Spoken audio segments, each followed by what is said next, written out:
Bharatiya Janata party को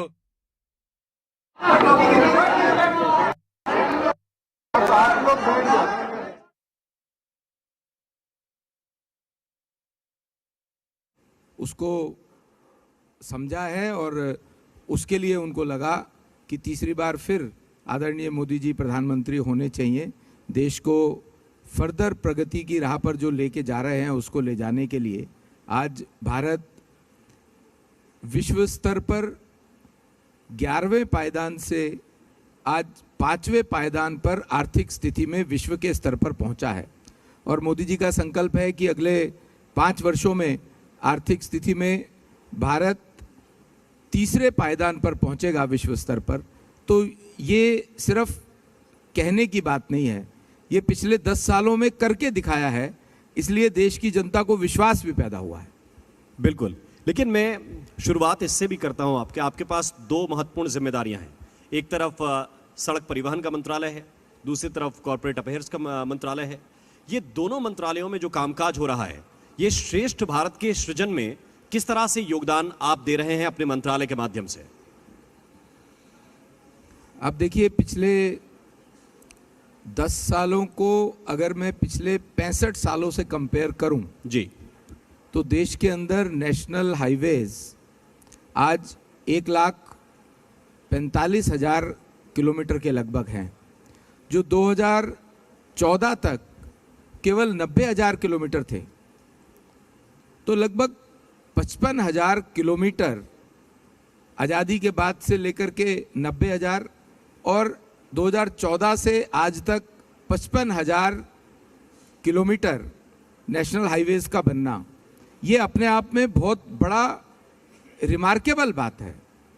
और वो नेशनल हाईवेज कोई रोड और कंक्रीट की सड़कें भर नहीं है, उसमें ग्रामीण सड़क योजना भी प्रधानमंत्री जी की जुड़ती है, जो कि गांवों की किसानों की कनेक्टिविटी मार्केट से, शहरों से, इस चीज़ को इंश्योर करती है। इस बार के भी बजट में लगभग 2,500 करोड़ रुपए ग्रामीण सड़क योजना के लिए आदरणीय प्रधानमंत्री जी ने, आदरणीय वित्त मंत्री जी ने एलोकेट करे हैं। तो ये जो लगातार प्रगति और तरक्की है, ये हमारा जो नेशनल हाईवेज मिनिस्ट्री है उसमें भी दिखती है।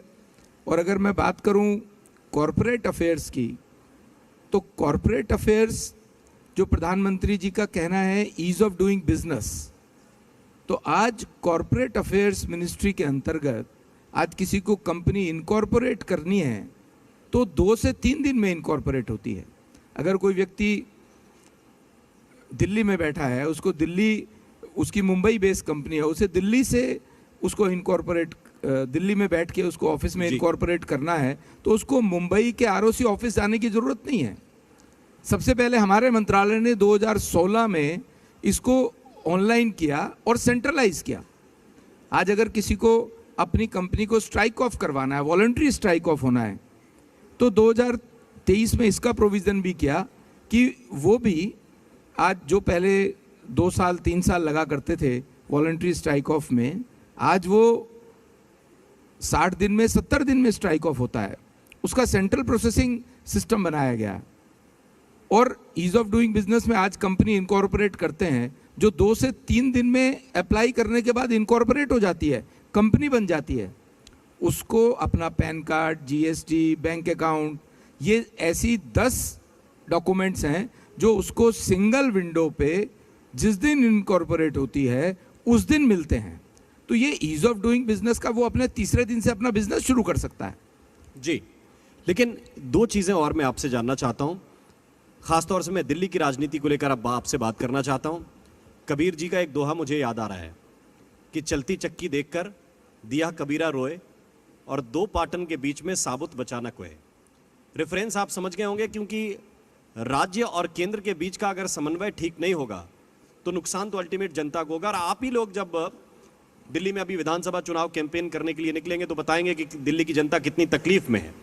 तो ये क्या इसी तरह से पिसते रहेंगे दिल्ली के लोग, या कुछ तरकीब निकाली जाएगी? वाकई बहुत दुर्भाग्य की बात है कि दिल्ली के अंदर जो दिल्ली के राज्य की सरकार है, और अब तो आम आदमी पार्टी की नगर निगम भी है पिछले 1.5 साल से, वहां पर काम ना करने की होड़ लगी हुई है आपस में। दिल्ली की जनता के लिए वो बिल्कुल सोचने को तैयार नहीं है। ना दिल्ली की सरकार के पास कोई पॉलिसी है कि दिल्ली की जनता को किस मद में कहां पर सहूलियत देनी है, और ना उनको इम्प्लीमेंट करने का तरीका भी नहीं आता है।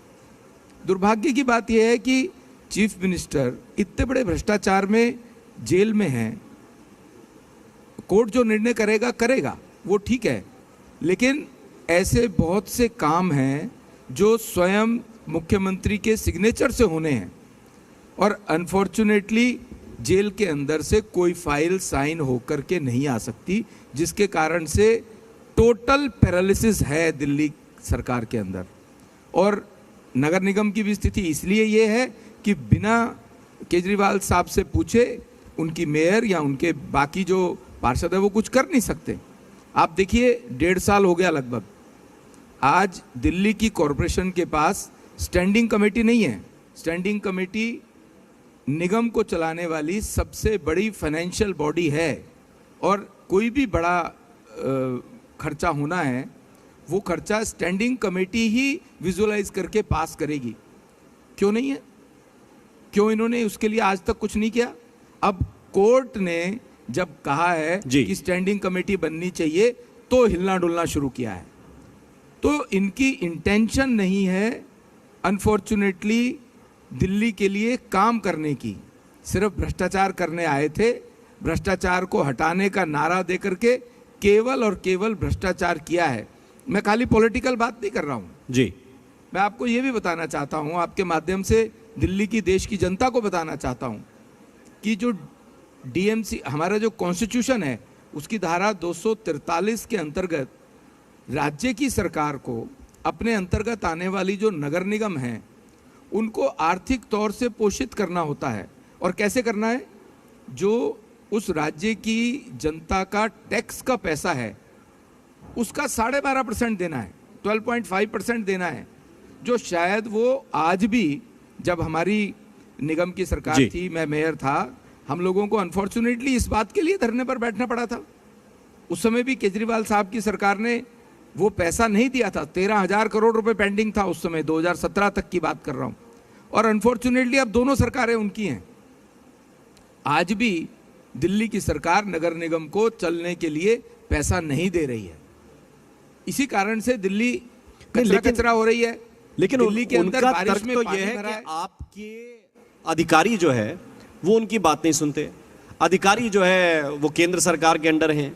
एलजी साहब डिस्टर्ब करते रहते हैं। अब जहां तक आपने कचरे की बात कही तो वो ये कहते हैं कि 15 साल इनकी सरकार रही, कचरे के ढेर इन्होंने लगाए। गाजीपुर आपका ही इलाका है, तो वहां पे जो इतना बड़ा कूड़े का पहाड़ है, आप भी कहते थे कि ठीक करा देंगे, वो भी कहते हैं ठीक करा देंगे। दिल्ली के लोगों को तो बदबू झेलनी पड़ रही है।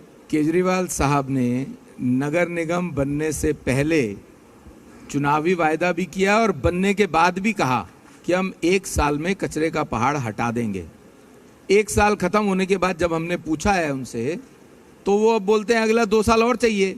जैसे यमुना जी की सफाई के बारे में बार बार बोलते रहते हैं। पर चलिए कचरे के पहाड़ को भी देखते हैं, ये जो करेंगे करेंगे। पर जो गली मोहल्ले में सड़क पर कूड़ा पड़ा है वो तो इनको ही साफ करना चाहिए ना। उसको साफ करने में इनको क्या तकलीफ है? इनके पार्षद काम नहीं करना चाहते, इनकी मेयर काम नहीं करना चाहती। अधिकारी को अगर आप अपने पास बुला के थपड़वाओगे तो अधिकारी आपकी सुनेगा कैसे? और कोई अधिकारी ने अपना काम करना है, पॉलिटिकल विंग ने अपना काम करना है। सरकार जो चलती है वो चलेगी, लेकिन उसके लिए काम करने की इच्छा चाहिए। क्योंकि इन लोगों की काम करने की इच्छा नहीं है। इनके पास क्या पॉलिसी है? दिल्ली की इंडस्ट्री को लेकर के पॉलिसी बताएंगे क्या? कोई दिल्ली की इंडस्ट्री को लेकर के पॉलिसी है? दिल्ली के ट्रेडर्स को लेकर के कोई पॉलिसी है? जी, जो राज्य की सरकार की होनी चाहिए ना। दिल्ली के अंदर आज 5,000 से ज्यादा दुकानें सील पड़ी हैं इनके कारण से। What they have done for this? जी, एक अंतिम प्रश्न आपसे मैं करता हूं। झुग्गियों को लेकर आपने वादा किया, आपने कहा कि मेरा पहला मकसद झुग्गियों के लिए काम करना है। उनको कब तक ठीक करवा रहे हैं? कब तक मकान दिला रहे हैं? मैं बताता हूं आपको। जहां झुग्गी वहां मकान, ये प्रधानमंत्री जी की बहुत महत्वाकांक्षी योजना है। और दिल्ली के अंदर ही गोविंदपुरी में 3000 से ज़्यादा झुग्गियों को हटा करके 3000 लोगों को चाबी दे दी है, पोजेशन दे दिया है, जी। जहाँ झुग्गी व मकान के अंतर्गत जो भी डीडीए की लैंड पर झुग्गी है वहाँ पर केंद्र सरकार की ये योजना लागू हो सकती है। उसमें 25% राज्य की सरकार को देना है। हमें पता है वो नहीं दे रही है, ना वो देना चाहती है, क्योंकि ये योजना प्रधानमंत्री जी की जी। योजना है। पर जैसा हमने कहा था, हमारे पूर्वी दिल्ली में कलंदर कॉलोनी करके एक कॉलोनी है, ठीक, जहाँ पर 4000 झुग्गी हैं। हम वहाँ पर, जिसका नोटिफिकेशन हो चुका है, हम जल्दी वहाँ पर एक काम को शुरू करने वाले हैं। बिल्कुल। बहुत बहुत धन्यवाद, बहुत बहुत शुक्रिया मंत्री जी हमारे साथ जुड़ने के लिए। हर्ष जी के लिए आप जोरदार तालियां बजा सकते हैं, उन्होंने इस विशेष कार्यक्रम के लिए समय निकाला। धन्यवाद। हर्ष मल्होत्रा जी बहुत